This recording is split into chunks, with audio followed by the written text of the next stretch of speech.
start coding. 1. What are variables? Think of variables like containers that can hold information. In programming, we use variables to store different types of data, so we can use and manipulate it later in our code. 2. Let's look at some examples from the code you already ran. In these lines, we are creating variables named A, B, and C, and putting text, which we call strings, inside them. A equals Pokemon. B equals dragon. C equals Hydrapple. 3. The equals symbol is super important. It's called the assignment operator. It takes whatever is on its right side, the value, and puts it into the variable on its left side, the container. 4. Variables can hold different kinds of information. In the examples above, A, B, and C hold text, strings. But variables can also hold numbers, like in the lines below.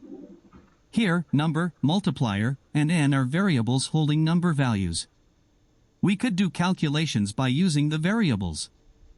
5. Let's try to print photo of Pokemon.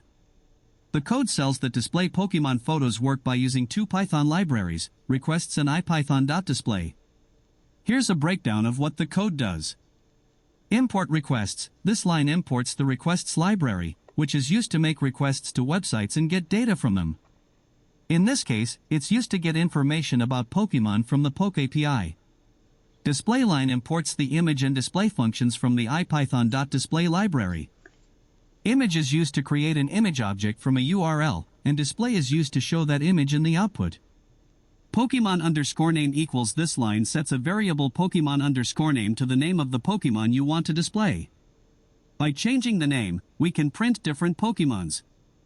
URL equals this line creates the URL for the PokeAPI request.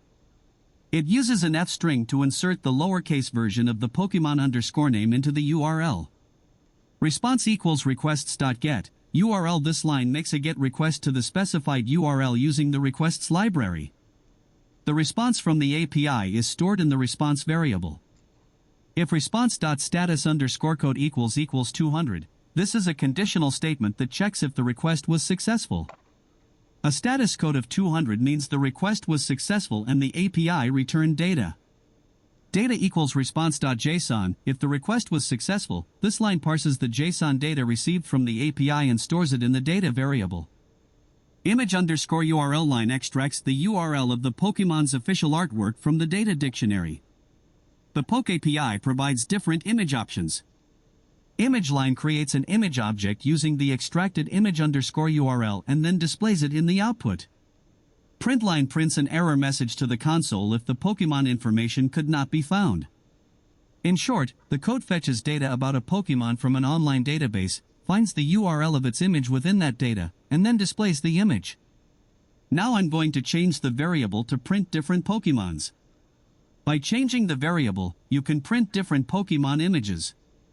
Hope this helps and was fun for you to get interested in coding.